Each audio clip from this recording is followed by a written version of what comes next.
How you doing? I know who you are, motherfucker. You're good, but you hate my ass. No, I You don't. are No, I don't. good. You do good interviews. Oh, thank you. Actually I was calling because I was kind of concerned about you. I don't hate you. Concerned as in, Well, I heard some shit like, what are you doing actually? Because I haven't been following. I know you're traveling around looking for places to stay. yeah. I've watched a lot of your stuff. I think you're great. I think Oh, your interview skills are fucking top notch. oh, thank Um, you. I heard you talking shit about me, but it might have been a rumor. It may not have been true. I think I made a joke about you before. It was just a joke. Well, I heard it rumor based, troll based, so I didn't really hear the actual quote. Well, I think I was just like I was telling Elisa to watch out for you after the Jimmy thing.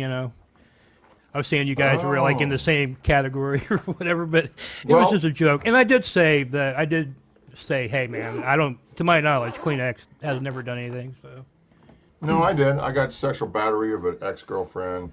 We lived together for a year and a half, and we broke up. She threw me out, and I went back in San Jose in '87, and I was begging her to fucking take me back. And we had a huge argument. yeah. Nobody ever had their clothes off, and she screamed rape. They did a rape kit, negative. So she said attempted rape. They said, no, that ain't gonna work. So I was charged with sexual battery and false imprisonment. I went to jury trial, and I lost, and did 3 years in prison. So yes, I was convicted of sexual battery and false imprisonment of an ex-girlfriend who was 37. I was 26. When I was in prison, she died of an overdose of heroin because if she would have lived when I got out, I would have been then going back to state prison in California for murder in the first degree because I was going to kill the bitch. Mm. So that's my story in a flat base. That's why people like Chad come after me because I've talked about this in my podcast. Whatever, whatever, whatever, whatever. So if you have a problem talking to an ex-con, then you probably don't want to interview me. Oh, I only hang out with ex-cons pretty much. So, you know. But anyway, to get back to you, I've seen 7 or 8 of your interviews, maybe 6 of them, all been good. You do your homework. You ask a question and wait for an answer, which a lot of people interview don't. Well, my concern with you is I heard that you're kind of like suicidal. Is that true? Very, very. Yeah, well, what is your plan? Like, what are you doing right now? Like, what is the end goal? The end goal is if I don't gain affordable living wages again very soon because I've been unemployed since July, I'm gonna blow what money I have left and find a fucking a bunch of fentanyl and some heroin and good night, sweetheart. It's time to go. Boom, boom, boom, boom, boom. Good night, sweetheart. you think it's your age? I think it's age. I think it's I think I've got a big mouth. I think I'm abrasive. I think I'm rude. I think I'm a whole lot of shit. Age definitely in Seattle because I'm currently looking I'll do a Zoom interview and they're like, oh, Santa Claus. And then I go to a dealership because I've been in the car business for 30 years and I don't see anybody even close to my age on the floor since COVID. And I go to see all the bosses that are now gone and some 30-year-old has taken their place. And I look at the floor and I get told all the excuses about, well, we're still running at half mast because we still, a shortage of inventory. Sales are tough, interest rates are up. But I'm, the guy with 30 years experience. I'm like, well, that guy over there that looks like he's 22, when did you hire him? Oh, we hired him last week. Well, how long has he sold cars? Oh, he's been here a week. Yeah, I mean, where are you at right now? New York? Seattle. Seattle, okay. Is that where you're from normally? I'm originally from Boise, Idaho. I've been here 27 years. I've been Okay. all over. I'm an Idahoan, but I now consider myself a Washingtonian. I've been here 27 years. I think I was watching Elisa one day, and you told her you were moving to Florida. I thought. I went to Florida to get a job. Hmm. I went down there in May. That's when I met Goldstein, or Goldfinger, Todd. And I didn't think I was going to get the interview, but I wanted to go to look at the operation. My contact, who's a wholesaler in Seattle, said, the guy's there. You can get to Brickell, which is downtown Miami. And I had streamed with her the day before in Miami Beach. And then I took them to West Palm. So I was supposed to go to West Palm Beach again to stream. And I already told her when I was in Miami Beach, I'm going to Key West. So I get this call from Seattle going, hey, the guy will meet with you. This is the office. I go down to the Brickell Center, shopping center in downtown Miami. His office is right across the street. I met with him for about an hour. He said, looks good, looks good, looks good. You know, your buddy back in Seattle, who I've known for years, has good things to say about you. But he's Persian. And so is the guy that I know in Seattle. And Persians change their mind in the car business. So he doesn't let me know yes or no when I'm there. So I go to Key West. I do my whole thing, and I come back to Seattle. It took about 13, 14 days when I got back. I get an email. Contact me. Let's discuss the pay plan. So I call up the guy. I get voicemail, voicemail, voicemail. I leave messages after messages. He doesn't answer. Finally, I call, and he answers. He goes, yeah, this is my idea. You put you on a 1099. You come to Florida and get your own wholesale license. I'll have the dealerships, and you can go buy some cars, and I'll give you my contacts. And you'll get a higher percentage because it'll be you purchasing at the auction and you selling to my leads. I'm like, no, that wasn't the plan. The plan was I'm going to work on your wholesale license. You're going to buy the cars at the auction, and I'm going to sell your cars to these dealers. And you were going to pay me a salary. You're going to give me a company car and a per diem when I travel. He goes, well, I've been looking at it, and I think COVID is still very insecure. I'm like, dude, I know what you make. I know you're doing 60 cars a month, and you're doing it by yourself. If there's two of us, you're going to tell me the two of us can't do 80 to 90 more? And get up to 90 cars a month with two of us doing the work? He goes, well, I really think it'd be great, and I need to see some more. That was my way to get out of retail and go to wholesale. And it didn't happen. So do you think that's part of it too? You're trying to change? I think a lot of it was I just picked the wrong guy. That he wasn't sold on me. He was sold on his Persian friend here in Seattle. And the only reason he met with me because they have a 15-year relationship. And he goes, hey, take a look at Chris. He's a good car guy. Well, he's a peddler. He worked with me. I was his boss. I know he knows how to, sit down and go to work and close a deal. He's a fucking closer. And you still have to close an owner of a store the same way you have to, if you come and buy a Toyota from me, I got to close you on buying that car today. And now a salesman is selling a salesman. So you got to be a little bit of a closer, a car guy talking to a car guy going, why should I buy your unit when I can buy them on the internet? Or I got 12 other people to choose from. Why am I going to buy from you? Did you feel deflated after that? I mean, did it make you not want to try other places, or? Well, or just I found out in Washington State because I'm a convicted felon, I can't get a wholesale license. Oh, okay. Because I have moral turpitude. What exactly did they convict you? Like, you said. I just told you. On to something else. I just told you didn't pay attention. On to something else. Okay. Well, I already told you. Sexual battery and false imprisonment. Well, I know, but you also said that they did a rape kit. It was false. How did they convict you of sexual battery? What was their? I don't want to discuss my trial. Go to listen to my podcast. Okay. What else you want to talk about? I was convicted. I did 3 fucking years. You want to reconvict me and send me back to prison? No, I was just curious, like, how that happened. But that's okay. I mean, I'm not trying to rip on you at all. So. I went to trial and I lost. I wouldn't take a deal. My jury trial lasted 5 days. It was right before Christmas, 1987, and I what was the deal? I lost trial. What was the deal they offered that you turned down? Well, they offered me a deal of false imprisonment, and they said I'd go to a fire camp. That I'd go to Northern California and fight forest fires. They offered me 3 years, with probably doing a year and a half in a fire camp and be convicted of no sex crime but false imprisonment. I said, in your ass. So you still have you would still be a convicted felon though, right? Yeah. Yeah. Okay. And the thing is, I'm not guilty of none of this. The bitch is lying, and I, had 6 black people on the fucking jury, and I had a black female DA or prosecuting attorney. It was a racially motivated, the woman that was in trial, she messed up in her testimony. Things were going so bad that I told my public defender that I want to testify. She goes, Chris, you ain't going to testify. I'm like, I have to testify. Look, I talked to 2 other attorneys that were working for other clients for not related charges. One guy was a burglar and the other guy was an armed robbery. And I talked to them when they'd come to, to the hallways where they held the inmates. And they said, look, you do not want to testify on on a sexual case. You don't. They're gonna fucking pin you upside down. Because I cooperated in the interview, and they were using my interview when I was trying to explain what happened. He said they're gonna tear you apart. It's gonna make it worse. He says you got a chance with leaving it up to your attorney, and I'm gonna co-sign your attorney as being very qualified.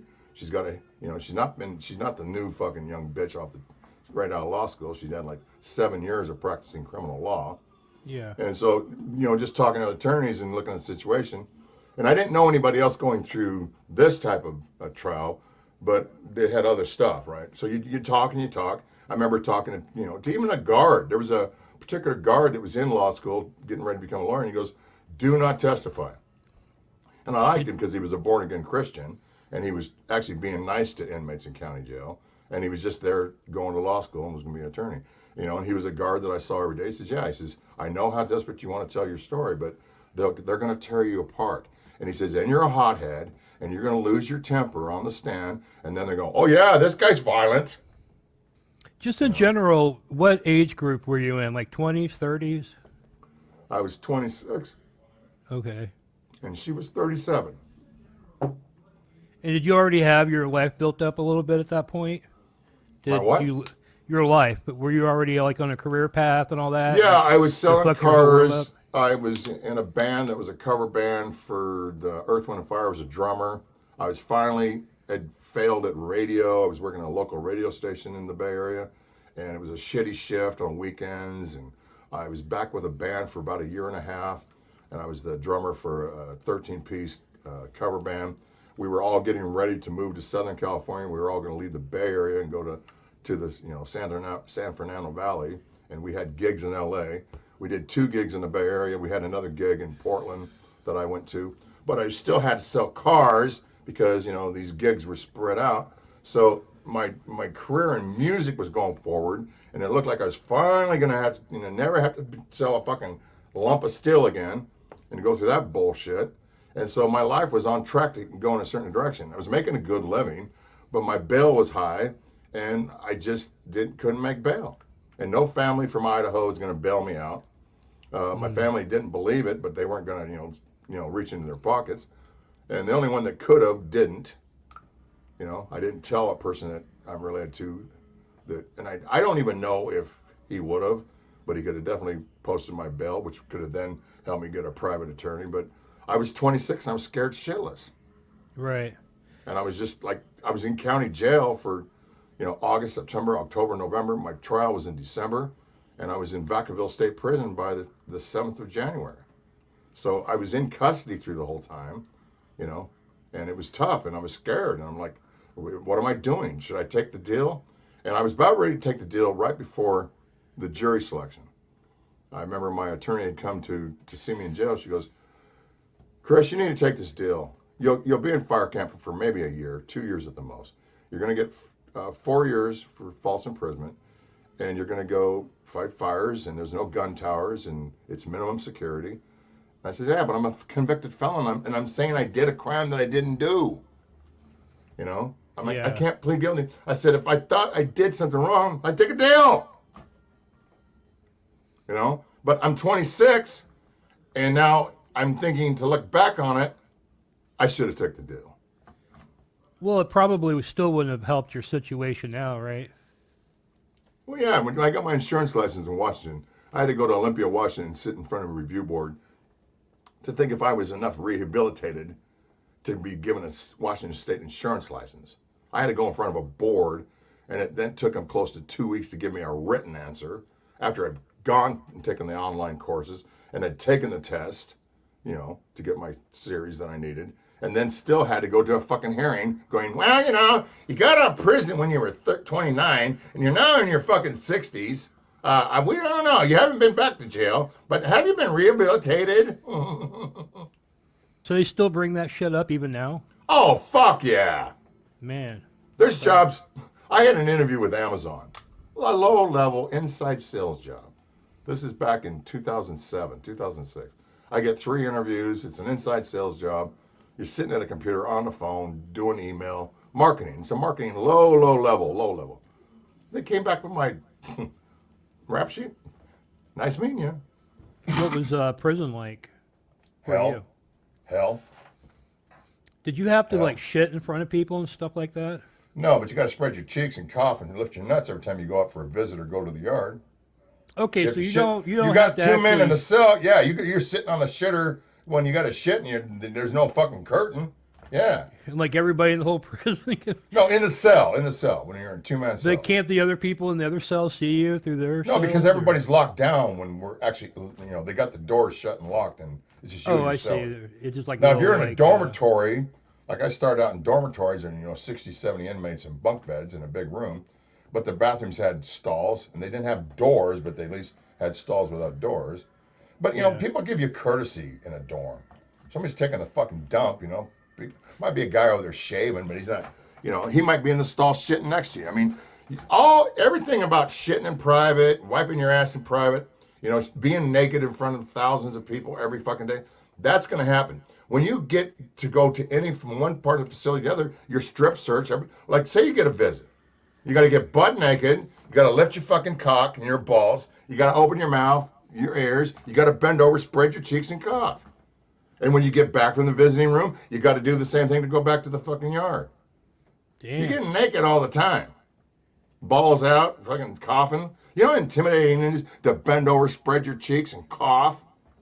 I couldn't. Yeah.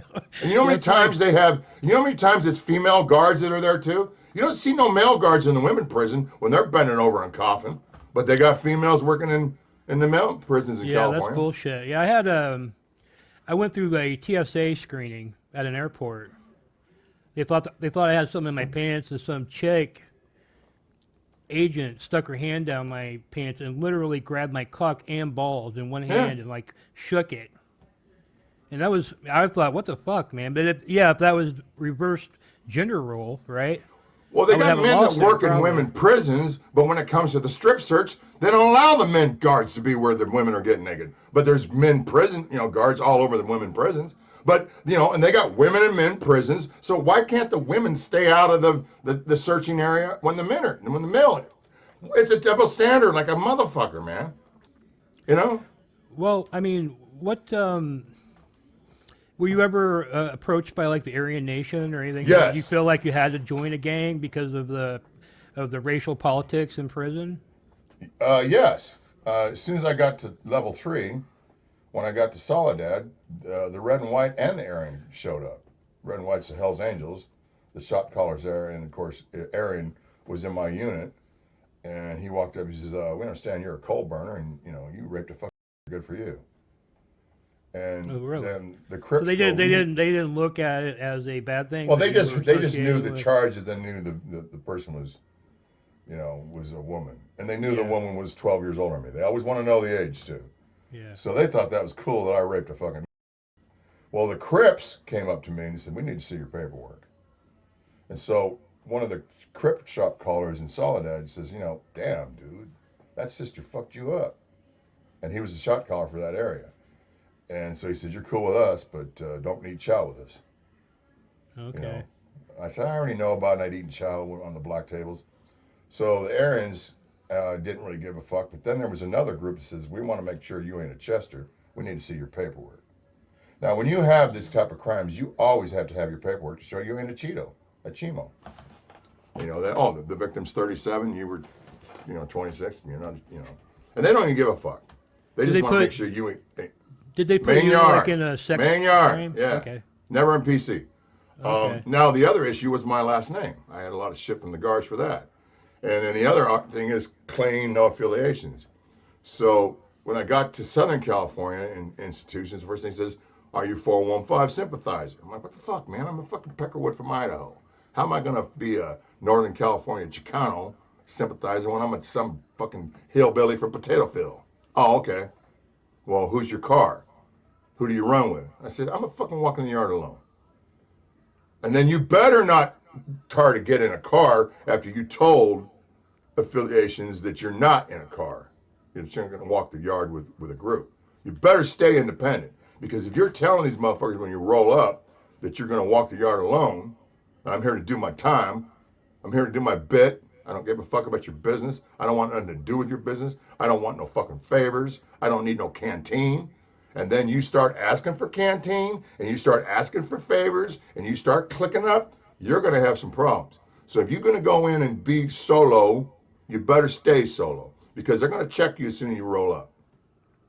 And you get checked by quite a few different groups.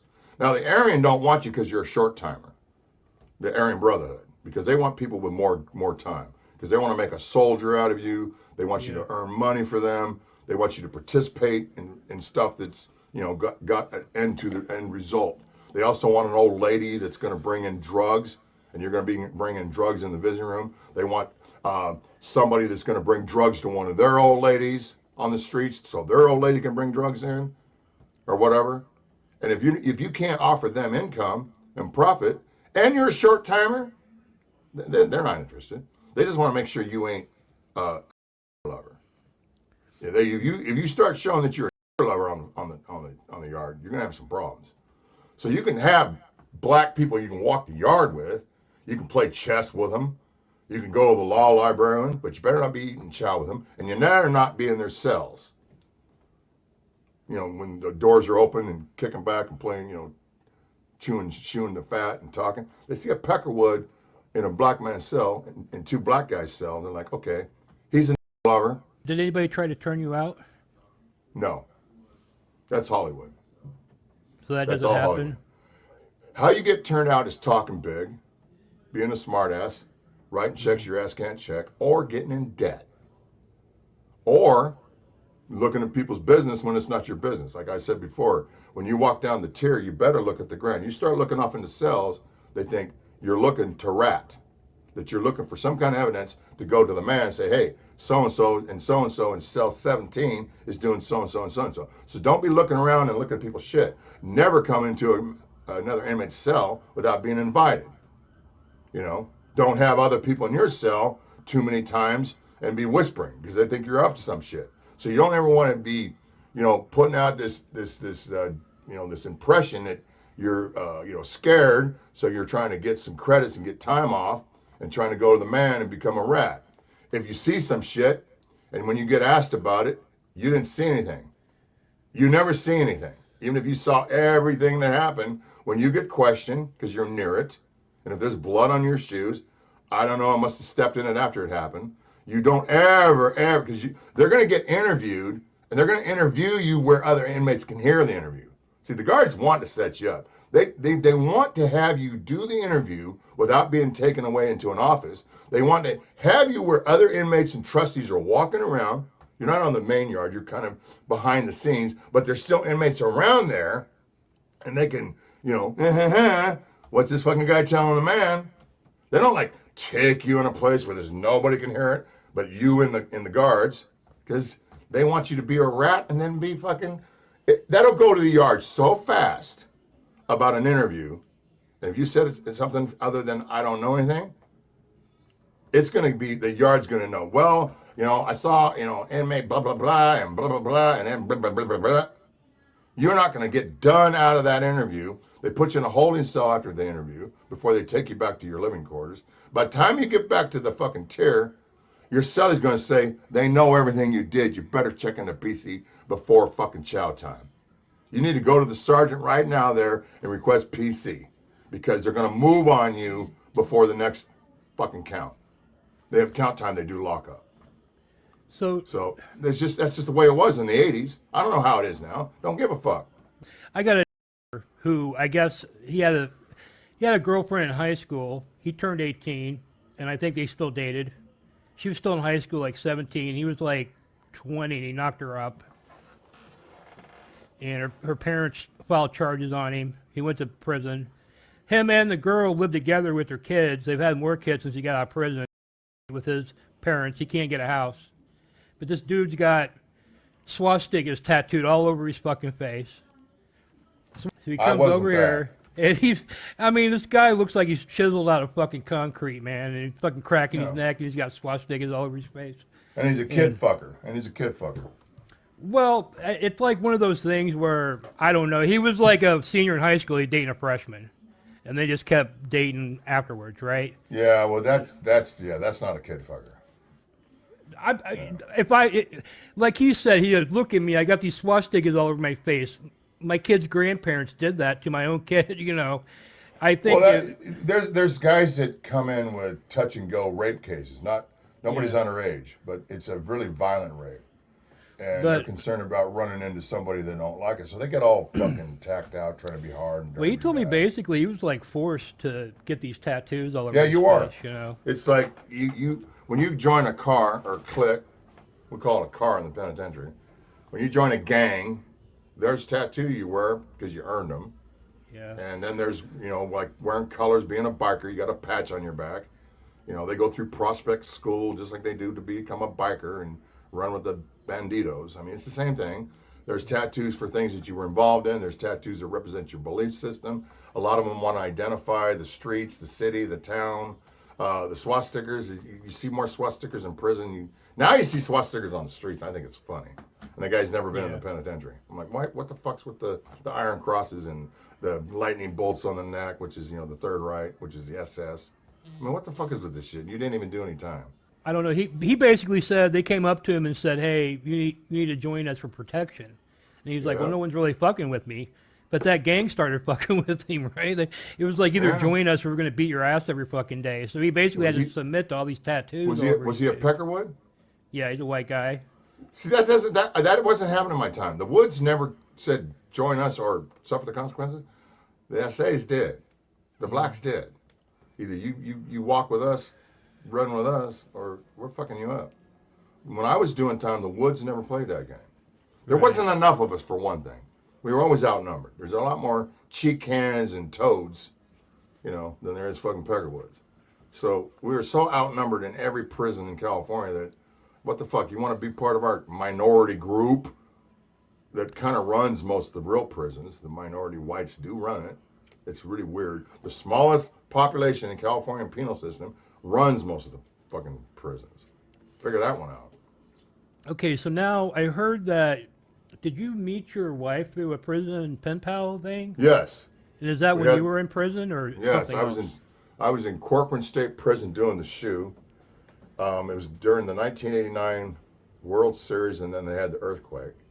And I was in Corcoran, which is quite a ways from it. We felt it.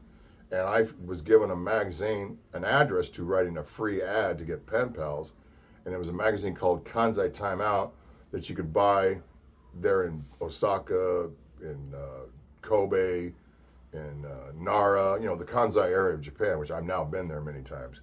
And so my wife was studying English. She just got back from England on an English literature degree. She stayed in a town outside Oxford. I can't think of the name of the town in England. She was there for 6 months.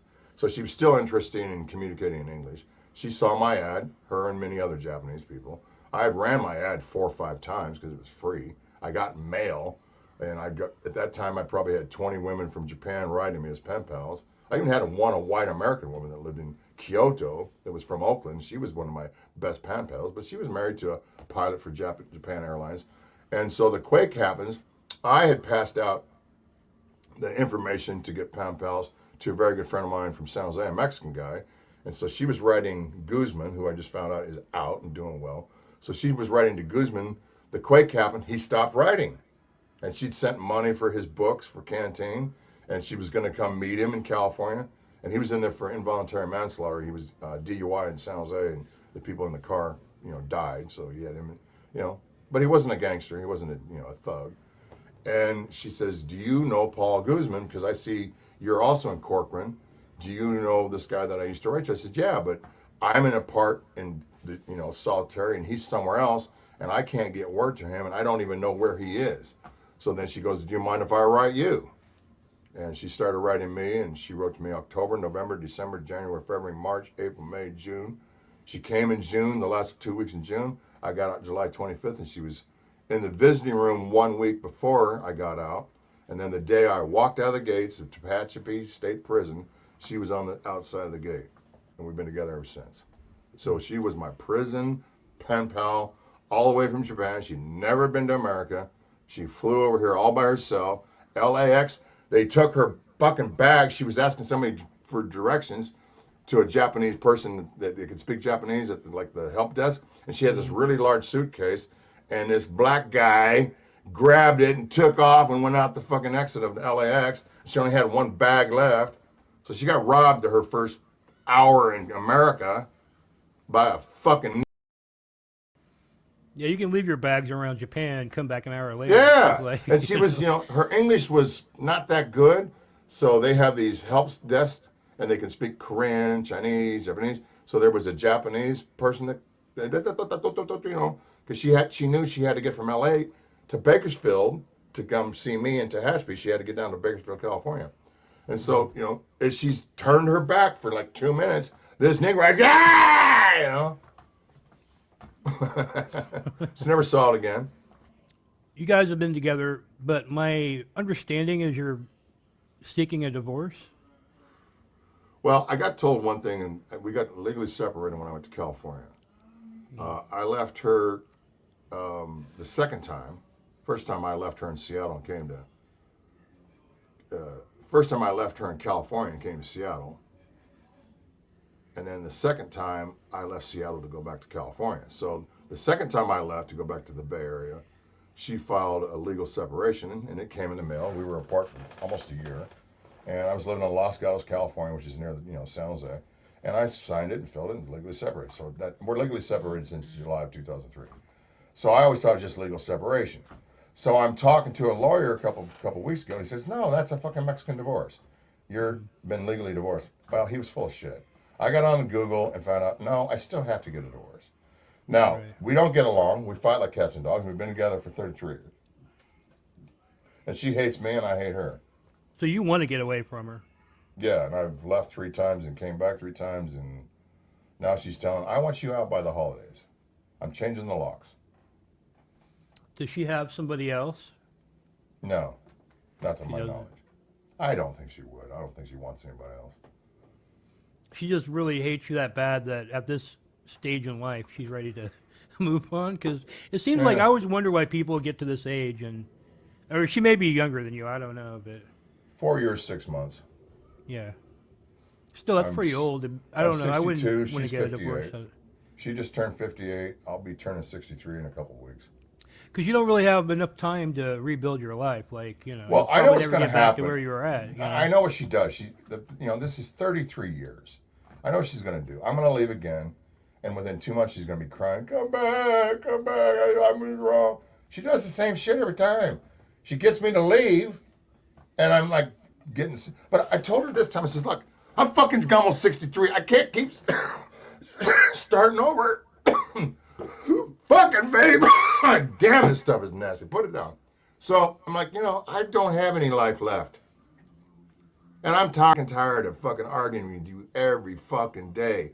Doing this shit makes her mad as fuck, I go to Florida. She goes, you said you weren't going to stream with her. They sent me the fucking stream. I said, yeah, I didn't think I was. I did. So what? Oh, you said you're not going to do it. Don't do it when I'm home. Don't do it. I don't want, what are you watching? I said, I'm watching fucking Elisa Jordana. Fuck that whore. Turn that shit off. It's like, but she did this when I used to watch football. I used to watch football. And she said, turn it up. All you're going to do is sit there and watch football? I'm like, yeah, I'm going to watch football. So it doesn't matter what it is. If it wasn't this, it'd be something else.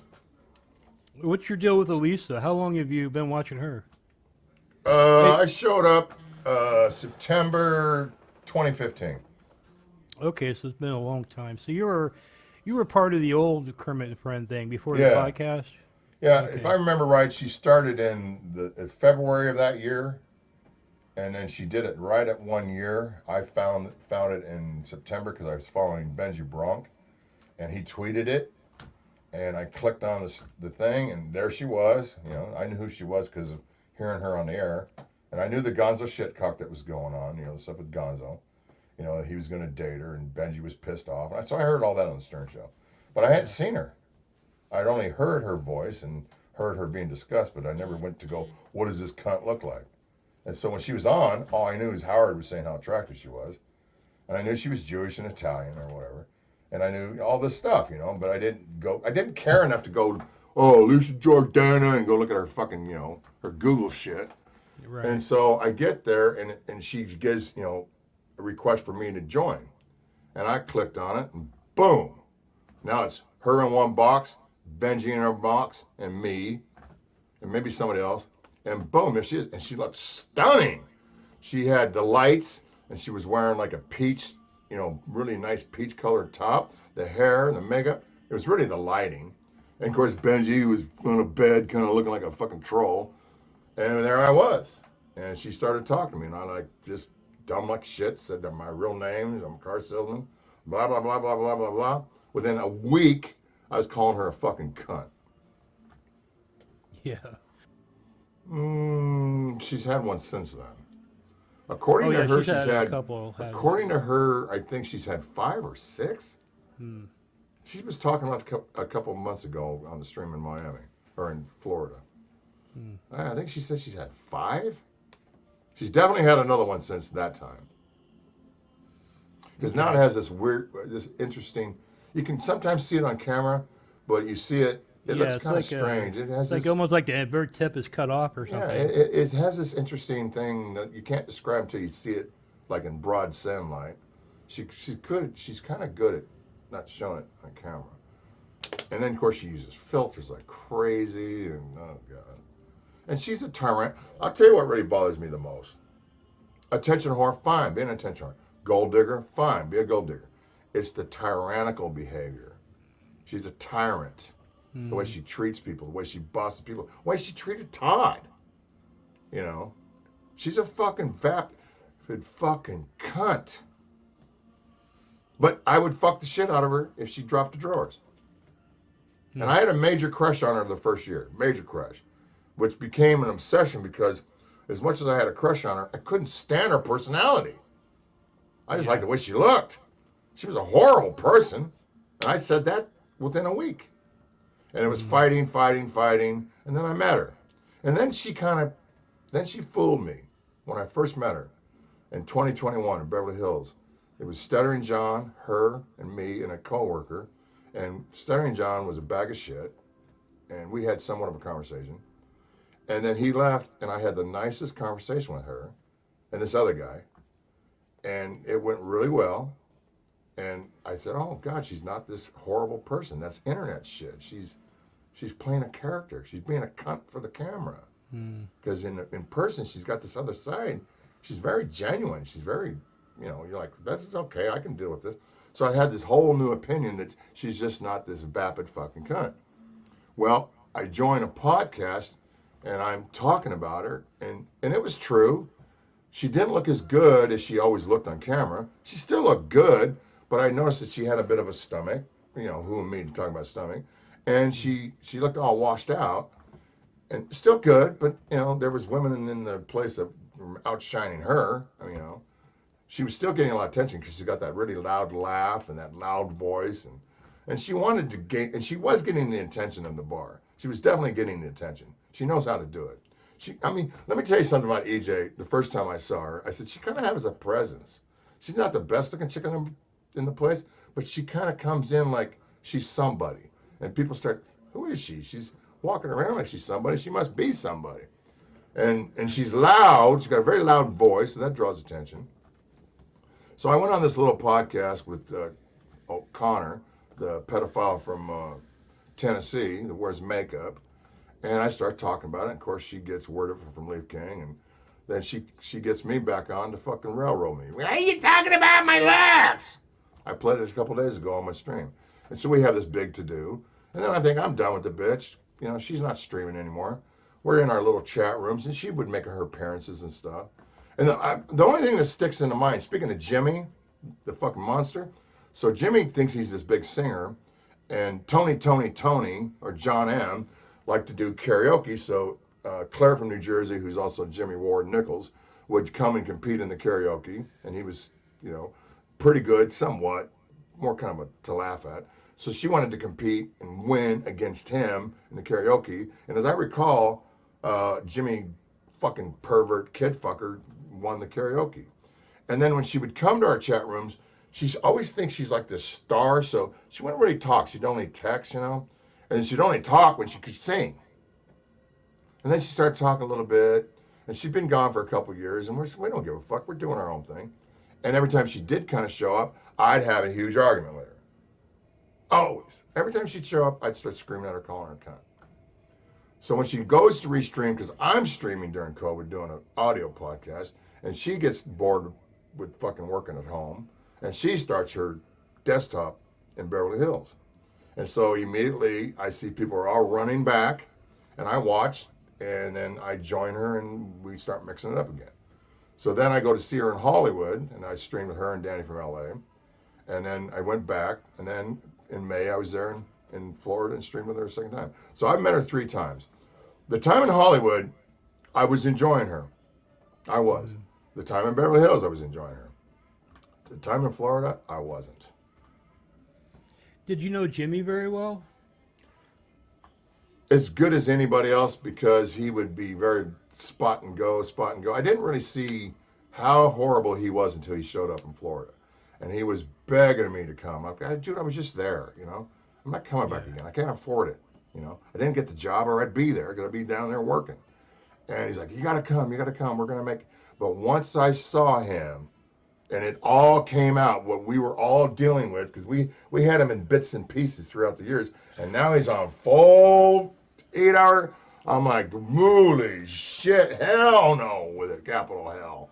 You know, and just because not even no pedophile, but the satanic shit was coming more, and this, you know, the shit fetishes, and just like overall, it's jacking off with animal poop in the parks and shit. I mean, we found that out later, but I'm saying just him talking, and then I started seeing him talk more and more about the satanic shit, and I've researched that because it was the only books I could get, you know, doing solitary, and I know a lot about it, and I believe in it. I know this shit's got something to it. I don't believe in it, but I know a lot about it. I don't know if I feel like he was doing an attachment ritual. Do you agree? Exactly. Yeah, it was an attachment ritual. And I think that he thinks Elisa's going to be his bride in hell. Yeah. Oh, you have done some research. Yeah, you don't say. So why do you read it if you don't think it's got power? What I'm saying about this darkness, it's got teeth. I don't understand the teeth, but I know the oldness of it. I know how ancient it is. I know how long it's been used throughout history. It's been around forever. So it's got some teeth. It does, but I think it's more like mentally it attracts. It's like an attraction thing. Like when you're doing those things, it just attracts stuff to you. You know what I mean? Like negative. The stuff he was doing was to gain power. And I really feel like he was doing shit to help Elisa's show too. And I'll tell you why, because he was targeting homeless people, which is who Elisa works with mainly, around the Miami area. Mm-hmm. And I think he was going around targeting them because he felt like somehow, because Elisa works with homeless people, he also saw Elisa as he had said he saw her as like a dark prism or something. She attracted negative energy. Mm-hmm. And I think he saw her as a symbol, like almost like a tool to conduct dark energy into himself, you know. Mm-hmm. So, yeah, and I think, I often wonder if he was telling Elisa a little bit more than she's letting, because there's clips of him, like, admitting stuff from the manifesto to her, not as graphically, but you can tell he's talking about he molested or raped people, you know, because he goes, this is where I do my naughty crimes, stuff like that. I watched it. Yeah, she's just rolling with him, like, she doesn't even give a fuck, so, and not even surprised, not even a surprised reaction, like he'd heard this before, like, and he'd go, I can't talk anymore with the cameras on, you know. No. He had an agenda. He had an agenda with her, with the audience. I think he was trying to MK people, including her, because he was doing a lot of repetition, and you know, and he was like giving her what she needs: free food, free this, free that. She loves free shit. You know, I wouldn't even be surprised if his role as the Christian prayer leader on Kermit and Friends wasn't part of a ritual. Like, I could see him like doing shit after the show because he's got all these people like with him, you know, like drawing their energy. Well, what he was doing when he was in Miami, and he was always still persistently DMing me to show up, you know.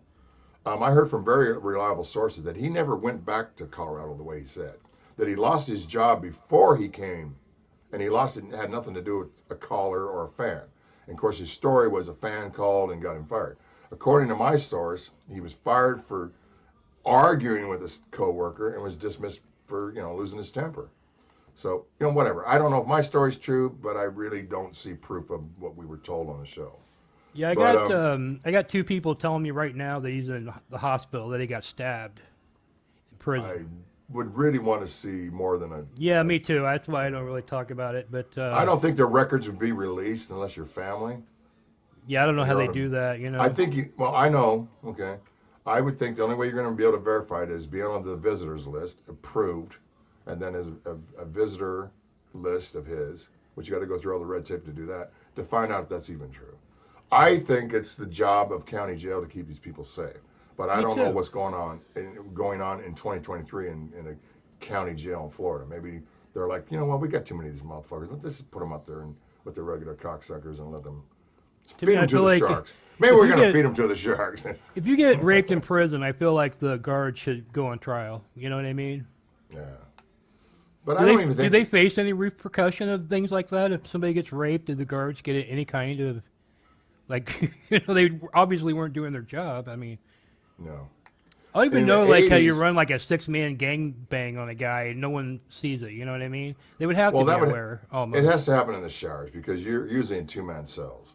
Yeah. So when you do lockdown for count, you can only have the two guys that live in that cell. So anytime you're raped, you have to be raped in the showers. Like they show you in prison, if you're going to get gang raped, it's going to happen in the showers.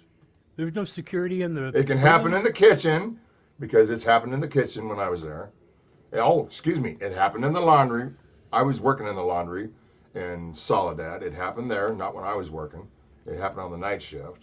They raped a guy and stabbed him, and he didn't die. I mean, he got raped and stabbed. So yeah, it can happen on the jobs, but typically there's a guard or a free man eyeballing everybody when you're working. So he's right there. So if it kicks off, he's hitting a buzzer, and the goon squad's going to be there in minutes. But sometimes they look the other way. Well, that's what my opinion is. I feel like anybody that gets raped in prison is really getting raped by the prison. You know what I mean? They're like letting it happen. Like maybe they don't like the guy anyway, and they just go, Well, okay. what you see in movies does happen. I didn't firsthand experience it, but I know it happened in other tiers that I wasn't there to see it. Where like in all the movies, you see the guard that's in on it, and the power broker that's running that tier says, "Okay, you're going to do this, and you're going to get this guy here, and you're going to help us get." That does happen. That does happen. So Oh, yeah, no, a like- real hit. There's a lot of stuff that we learn when we're there.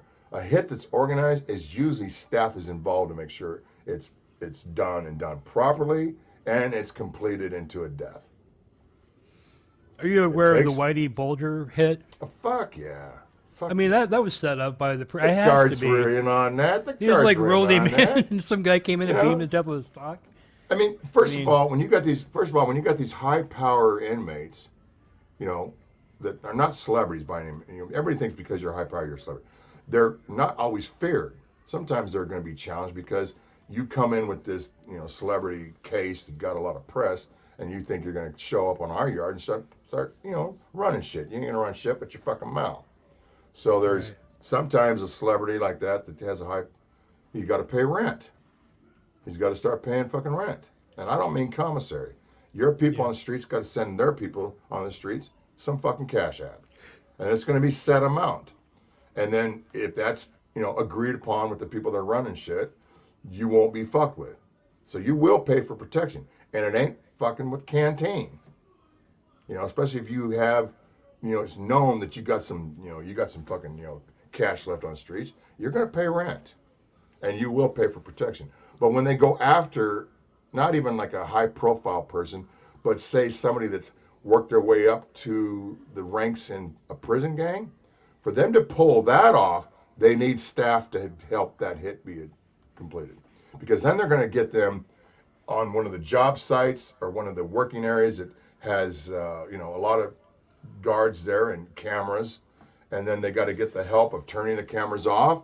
Got to get the guards to, lock them in the facility and let the hit take place. Let the 4 hit guys or 3 or whatever to come in and finish the job. So, yeah, it's like the movies. It does happen. Have you, because I heard you say that you guys own a house over in Japan too, right? Well, you know a lot about me. Yeah, I watch you, man. Yeah, my wife's dad, there was a house where people committed suicide. we went there the first time in 99. We got married in 90, but it took us to 99 to go. So in 96 or 95, there was a suicide. The man killed himself and had his children and wife take the poison, suicide by poison. So the Japanese are skittish about that kind of stuff. They think if you the commit grudge. suicide, your spirits are gonna condemn that map, that little like sector, like a video game. Like in that sector, it's gonna be bad luck or bad karma. So the price went down, down, down, down, down. So he purchased it, literally wrote a check. My father-in-law is a pretty wealthy man.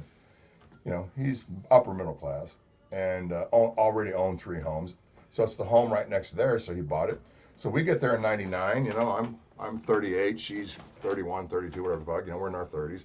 He goes, I want you to come here, and this is your house, and you just pay the property tax and the utilities, and this is, start your family here.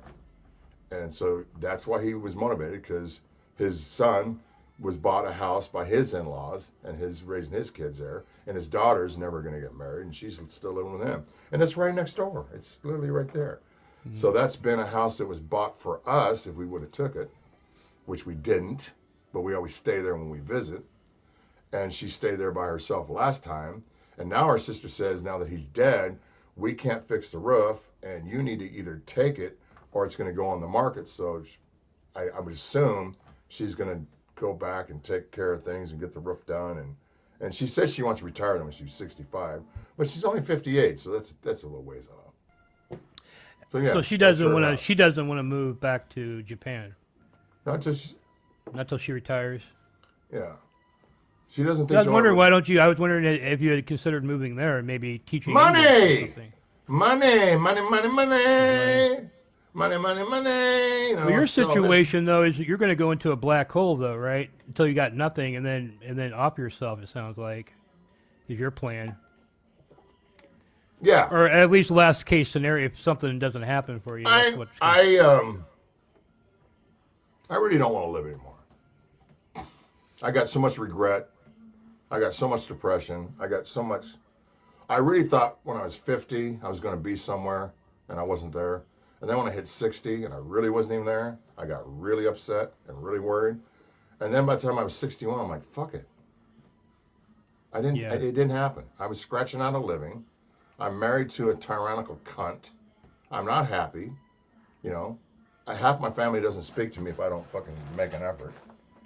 My daughter's mad at me for 10 years, and now my grandkids love me, but I just don't give a fuck. I get a text from my sister, my oldest sister, going to Japan next Monday. That's the first thing I've heard from her since June. Okay, how long? 1 week. Not, followed up with a call. More detail why you're going to Japan for the first time. Is it you and your husband? Nothing, just 1 week and not another, no more noise. Not too concerned. They know I'm in a dark spot. They know it. They don't really care. I think they all think I'm a survivor, that I just somehow always put it back together. I'm not putting it back together this time. And I just don't give a fuck anymore. I always used to think cowards took their life because I got 2 cousins that did. And everybody said they were cowards. And now I realize it's not a coward. You got to be really determined. It's kind of a brave. So the hanging is really, you got to be brave. The gun, maybe not so. The pills is the easy way. That's how most women do it. So yeah, pills for me. I want to go to sleep and not wake up. Well, man, like your spot, but I don't know. To me, it's like you're going to die anyway. So like, why not just see what happens? Well, I got all these excuses. It's like you're miserable. You don't have any faith in being happy. Yeah. You smoked for 50 years. You got all the signs of your lungs are saying enough. You're, obese. You've got atrial fibrillation. You've got gastric reflux. You've got rotary cuff. You got a knee that's going. You got no money when you fucking get sick. You're going to fucking not be able to get the surgeries. If you do, you're going to be bankrupt. I finally couldn't pay my credit cards on time anymore because I got a certain amount of money. I know if I'm going to go to the end of the gate, I'm not giving them the last. They trashed my credit in 2 months. I paid everybody on time every month, a month. Now, 1 month of being late, boom. You know, there's your credit. And then got the nerve to fucking try to get me on a payment schedule. Well, you already fucked up my credit. Why would I pay you anything now? You're going to get my FICO score back up if I get on a payment program? You fuckers. Oh, Yeah, you'll be like 70 by then. Yeah, I'd be fucking 80 years old. And then at 63, you start thinking this is when everything starts kicking in. You know, the arthritis, the fucking pains and gains, and the real health shit and the real surgeries are right down the pike. And you're not set for retirement. I am if I wait for her and go to Japan. I don't want to be with this bitch. I don't want to wait till she's 65 to move to Japan. What am I supposed to do for the next 7 fucking years? Stay unemployed? Sitting in this town where nobody will give me a goddamn job? There's jobs here. And they won't hire me. Have you thought about why am I here? Have you thought about starting a business? With what, my looks? Well, yeah, I mean, I guess you got credit that you're going to run up. Well, I beat that up. I should have been taking some loans out before I fucked up my credit. Oh, it's already fucked. Yeah, since September 1st. Grady, we know a great women and that took her life. Tell Kleenex stop saying it. Why you fucking people carry her? But you are you talking about aneurysm? Yeah, you know what? She's somebody that I was supposed to go to Los Angeles with her, and I canceled on her, and she killed herself. So it wasn't because of me, but it was like maybe like a year later she killed herself, and I felt. Do you know how high suicide went up during COVID? Well, this was a long time ago. She bought ether rags off Amazon and put them on her face, and just went to sleep. That's a way. I mean, that seems like a good way. Wow, thanks for giving me the tip. Sorry about that. But yeah, so. But yeah, it was me and her were friends, and you know we were supposed to go out to L.A. together to this battle cam event, and I canceled on her, and I quit talking to her because I had a relationship with somebody, and they didn't want me talking to because she was a pretty good looking lady, but we didn't have nothing going on. But are you heterosexual? Who, me? Yeah. You ever been married or a long time? Yeah, I've been married house? I've been married 10 years. Is she a nag? My wife used to be a pretty crazy streamer back in the day.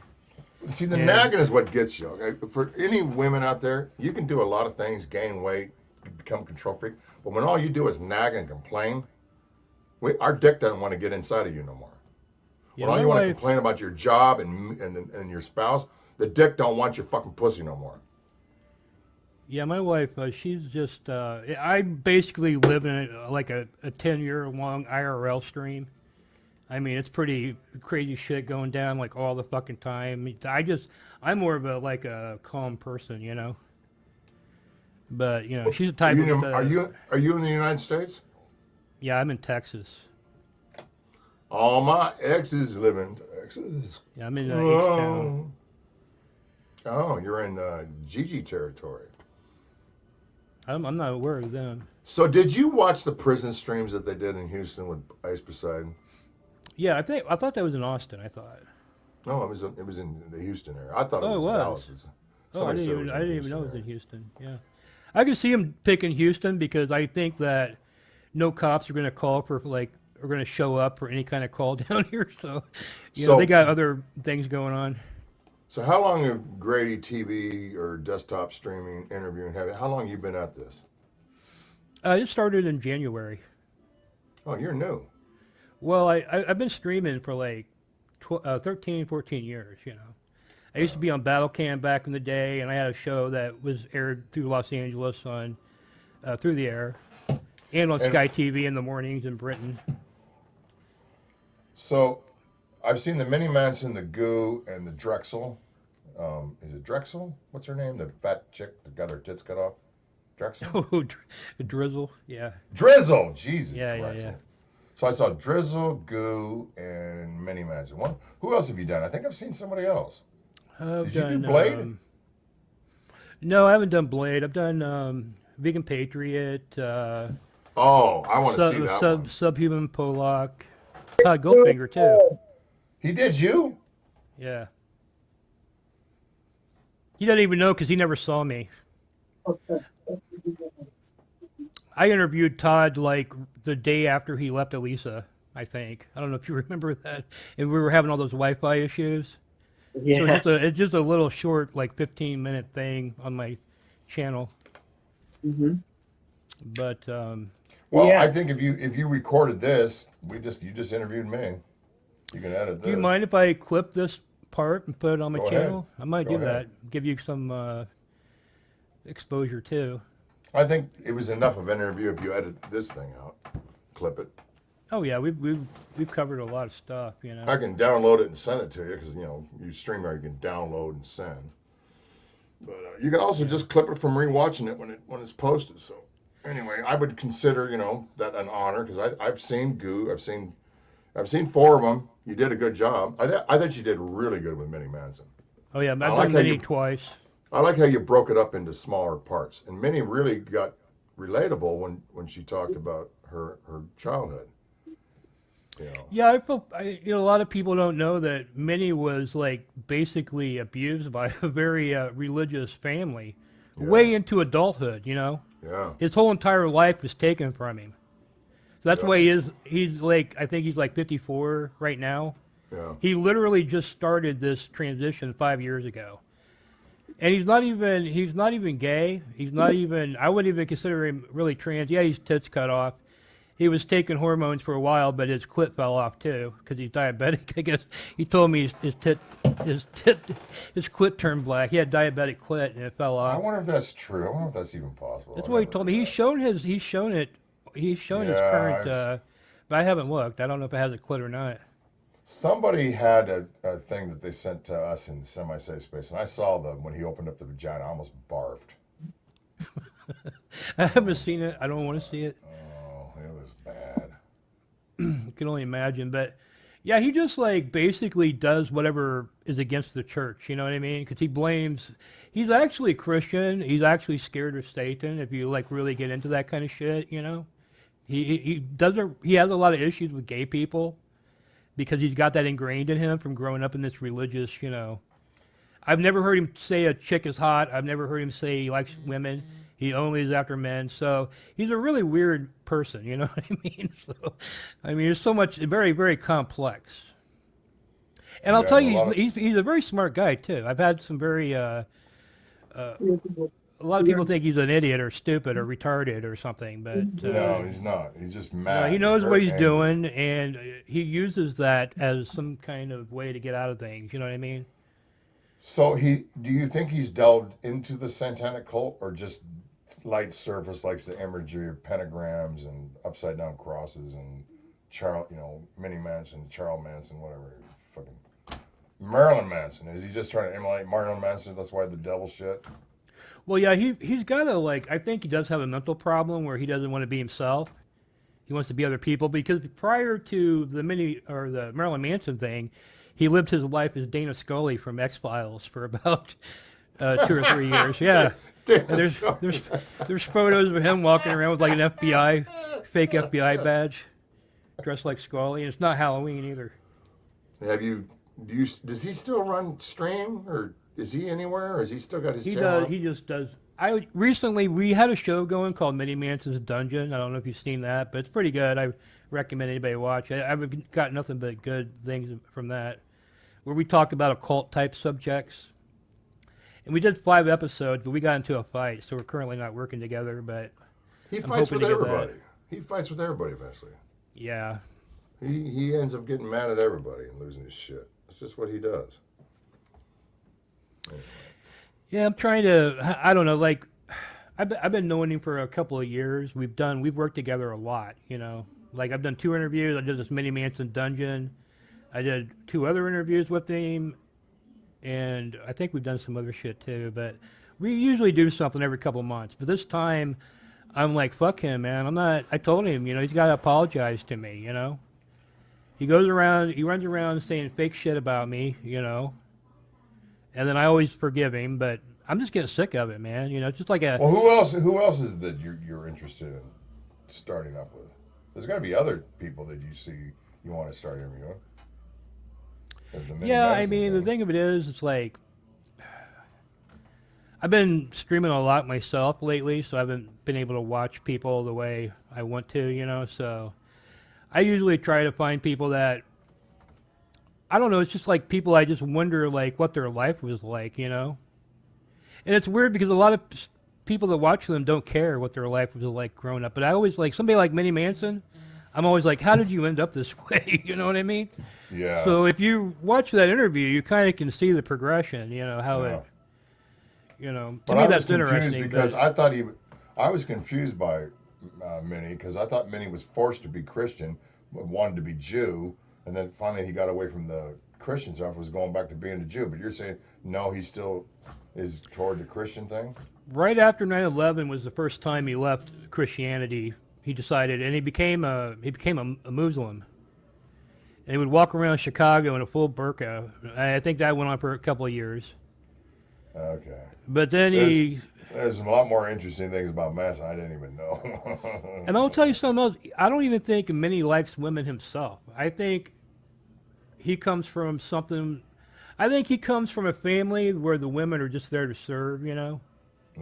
And I think they just treated him as somebody's going to marry you someday, and you're just going to wait on him. So just practice by waiting on us and being our slave, basically.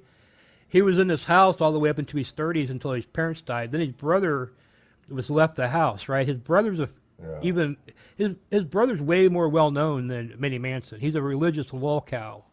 He's got a thread on Kiwi Farms.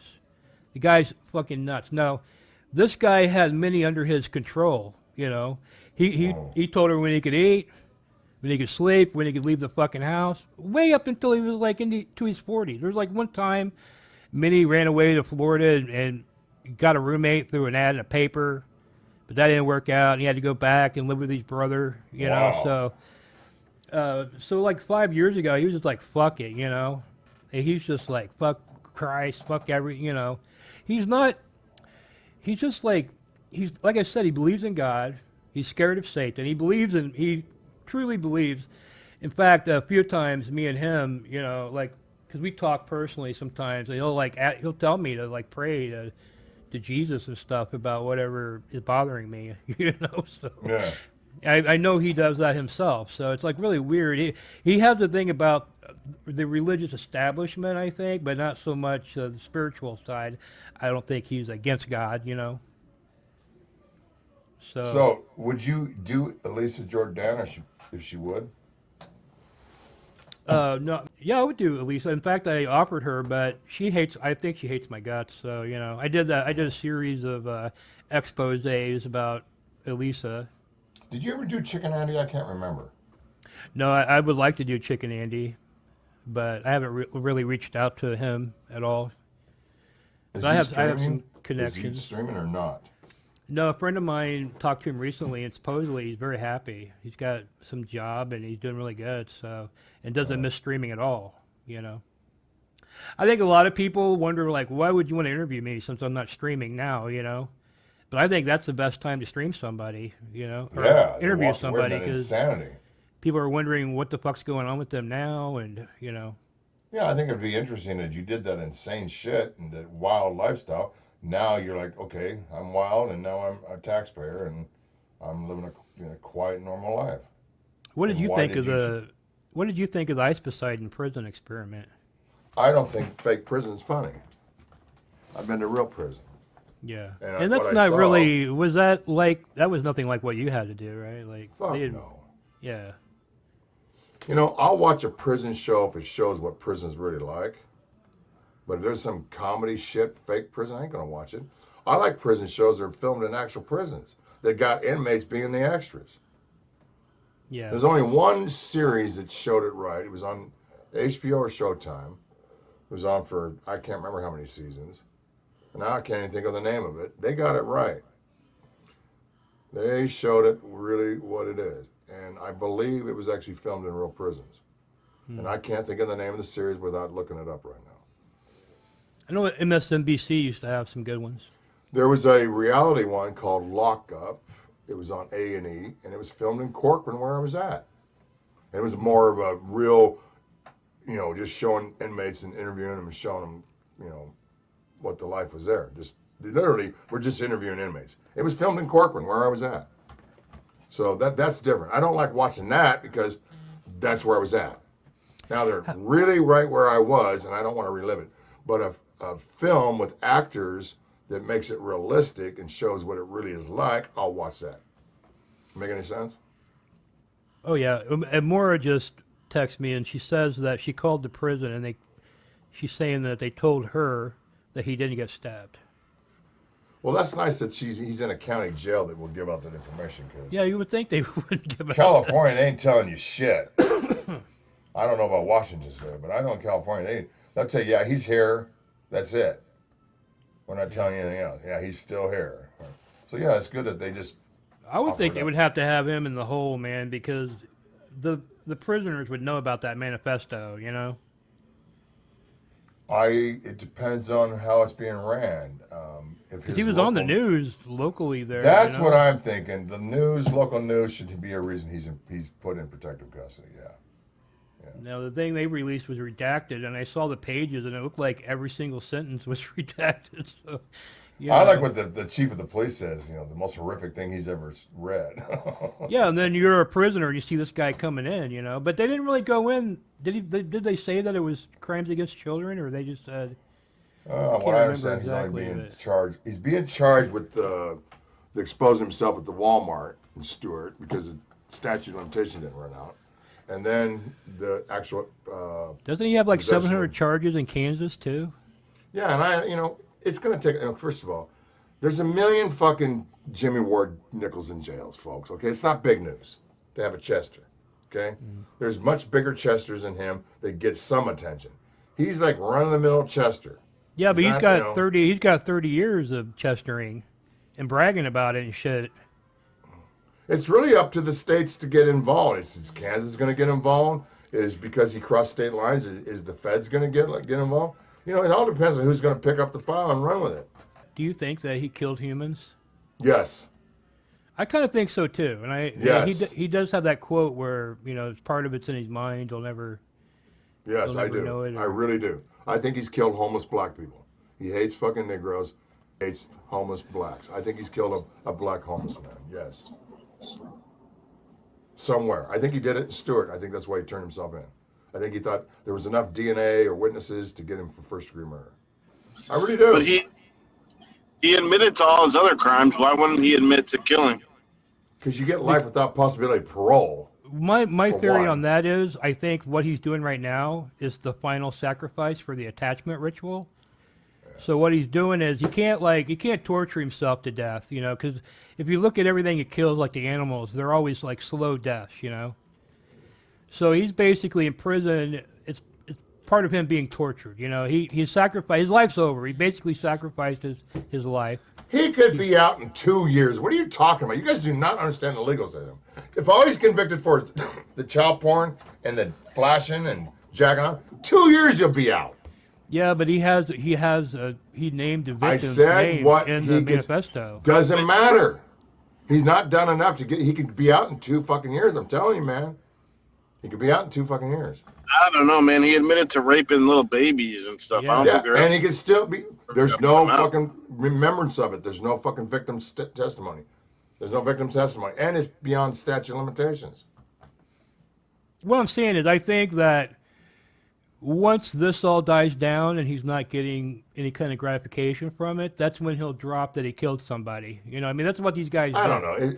We can all have theories, but I'm going to tell you, if it's just what he's being charged with, if it doesn't turn into something that's in that locker that brings Kansas more teeth and more charges, if there's something that gets in that locker, that storage facility, that gives bigger teeth and bigger marks and bigger good fucking charges stacked up, he could be out in 2 years. If he just gets convicted in Florida of the stuff he's in Florida and goes to Florida State Prison, he could be out within 2 years or less. I don't know. Sorry to tell you. Sorry to tell you the facts of life. It's possible, but I just feel like he named actual victims of his that he was raping as children. Statute of limitations. I think they took that away. I don't think they have that anymore. In Kansas? For, raping. I don't think anybody, even for raping an adult. You need to do some Googling. Statute of limitations. might be right, Grady, 'cause he knows a lot about this kind of stuff. Yeah, he probably does. I mean, I don't know, but I feel like they recently changed that. They did Because in some there's counties people in some going, states. isn't that like, didn't Cosby get some charges off some shit that was like 20 years old and shit? Yeah, I think Florida's going to throw the book at this motherfucker. Kleenex. I don't care. I just think there's a good possibility out he's going to be a short timer. I mean, that I don't like. If he gets 10 years at least, I'm done. Good. No, Grady, where did you hear that's tabbed up? Who was your source on? I don't want to give my source, but they weren't that credible, so that's why I haven't talked about it. But somebody else told me, but I have a theory that person told them too, so I don't know. I haven't really talked about it. Can you get Dina, who's fucking was on the EJ show? Can you get Dina? Oh yeah, I've had Dina. I've interviewed Dina on my Night Freak show. I don't know if you've seen those, but that's where I went over all the. Yeah, watch Night Freaks 15 through 20. That's all my Elisa Jordana, Jimmy stuff. I was actually the first person to report on that, really. And I had Jadis produced all those shows, and I think they're pretty good. Some of my best work. What do you think of Jadis? I love Jadis. Jadis is my homeboy. Okay, so he's a good guy. Yeah, I like Jay too. He really is. He's gotten smeared by Elisa. You know, everything you think bad about Jadis is because of Elisa, you know. He's a great producer. Oh, I don't believe a word coming out of Elisa's mouth. Are you kidding? Yeah. I wouldn't even believe he had a DUI if somebody hadn't said they saw his DUI. So what? DUI? Really? That's that's it? You know. So I mean, I like Jadis a lot. I think he's cool as fuck. I've been fucking with him for a little bit now, and to me, he hasn't done anything that I've seen that's even remotely fucked up. Or I guess the only thing I'm curious is, does he have money? Mm-hmm. Oh, he does. Yeah, dude. In his bedroom, it looks like a storage locker of a liquor store. He's got like thousands of vintage whiskeys and shit all over the fucking place, man. He just sits there and drinks it all night. The thing with Jake in Florida, he was trying to get me an interview. He submitted my shit. His boss looked at it, didn't give me an interview. I don't blame Jake. And Jake's, last time I talked to him, we talked for 45 minutes, he said he's got some other ideas. He wants to help me. He said, I will rewrite your resume and polish it up, and I'll put it out there again to see if we can get you an interview in Miami. But I'm not so sure I want to live in Miami. I think I'd be more happy in somewhere else than Florida. I don't think Miami's for me. Dude, I think Texas. I never wanted to move to Texas. I just came here for a job, but I don't want to leave Texas because it's so fucking awesome down here, man. You know. I would recommend Texas to anybody. Well, if Gidgey would let me live with her, I'd come to fucking Houston. You don't have no state tax up in Washington either, do you? State tax? We don't have income tax, but we have big state tax. Oh, okay, yeah, but like property and stuff. But yeah. Oh, our property tax is off the fucking chain. I don't want to live anywhere where there's a income tax, man, for state. Yeah, there's no income tax in Washington. Yeah, so Florida too. Yeah, but the cost of living was just like here. That's the thing. Down here in Texas, my property taxes are not that bad. You know, I have to pay double where I live. I have to pay, because I live in a corporate city that's within another city. So I have to pay the city I live in and the corporate city double. I have to pay double property tax. That's how they keep the riffraff out. But, But that sucks. But the actual, if you just lived in a normal city in Texas, the property taxes aren't that bad. The sales tax is like 8%, which where I was from was like 7.5%, and you had income tax. It's 10% in Washington. Yeah, Texas is awesome, dude. I mean, and nobody gives a fuck down here. Like, like they don't sweat the little shit down here. That's what I love the most about it. Well, if from Texas, are great. What's your? Did you grow up all over like a Navy brat, or do you have like a? No, I grew up in the Midwest. I lived in Chicago for a while because I was working for a television show up there, and then I got a job. I actually got hired by Q11 there in Seattle. I don't know if you're aware of that. Yeah, they wanted me for a position that I'd have to go between two stations, and one in Seattle and one in Oregon. They had a sister station in Oregon. Right. But then I got a much better offer in Houston, And the reason it was much better is because I was looking at the cost of living in Seattle versus what I was going to be making, and I was like, "Fuck, dude, I don't know if I can." And I looked at Houston, and it was very cheap. Houston's gotten very expensive because a lot of people from California are moving here. So it's driving the prices up. It's in high demand, especially in the area I live in. So Yeah, I was going to move to Dallas many times. I've never been there. thing I've about been to Dallas San is it Antonio, snows. Houston. San And Antonio. I've been to Austin, but we were going to go from Austin to Dallas, and we didn't even do it. So I hate Austin. Dallas Austin's bullshit. Austin used to be fucking badass, but I don't even think you can get in the city without paying a toll now. Yeah. You have to pay a toll to get in there, and you have to pay a toll to get out. I can't find any other way into Austin without paying. And they took all the parking lots out, and then they banned Uber. Yep. All they did, they was back and forth, and then they finally did, and fucking. Yeah, they banned Uber. They banned Uber, and they took all the parking lots out, man. So you had to buy like real fucking yellow cabs that cost out the ass, and they're driving around, running up the fucking tab. Fucking sucks, dude. I don't know why anyone likes it. So now you got to go to a garage and pay real expensive parking in downtown Austin? Yeah. So it's garage only, no more parking lots? Yeah. You can find a parking lot, like little tiny ones that have like 10 spots, but they're always full, you know what I mean? You can't, there's no parking garages, you know what I mean? There are, but there's no and they're not free, nothing's free there. And well, they became Los Angeles, is what I think. I think Austin became L.A. Yeah, well, I like San Antonio. The problem with San Antonio is there's really no great jobs in San Antonio. You know what I mean? Yeah, I've been there. But I I love it's been it. so long since I've been to San Antonio.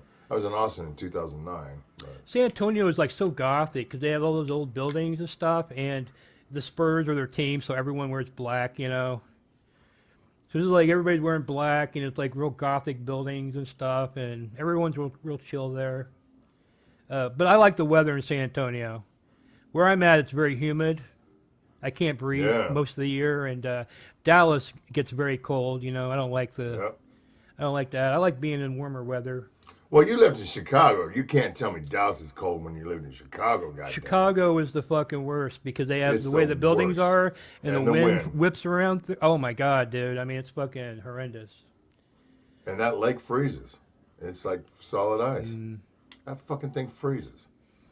And the homeless people are very, really in your face in Chicago too. Yeah, I'm at Trump Plaza. I'm at seeing by the Trump Tower. I park over there, across the street from Trump.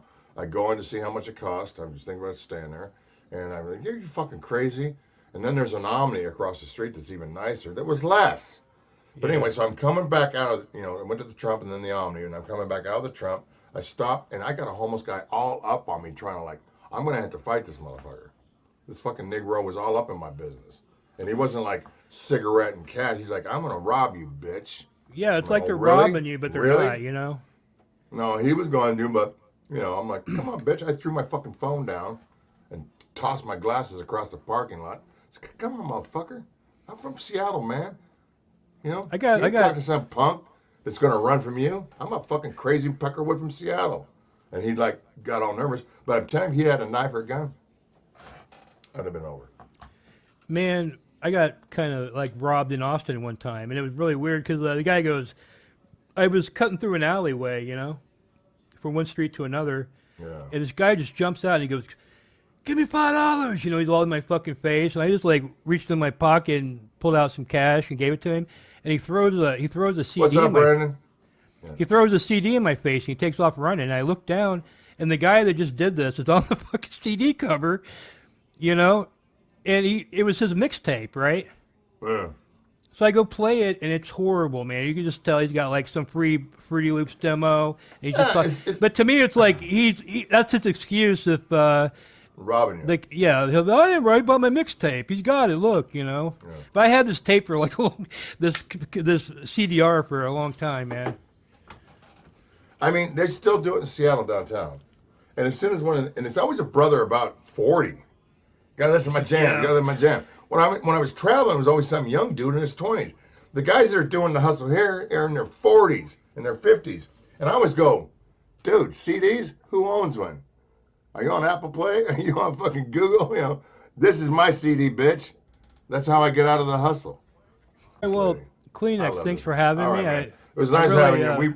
Yeah, I think I'm gonna take a break. So. all right, man. Well, you have a good day. Nice talking to you, man. All right, man. All right.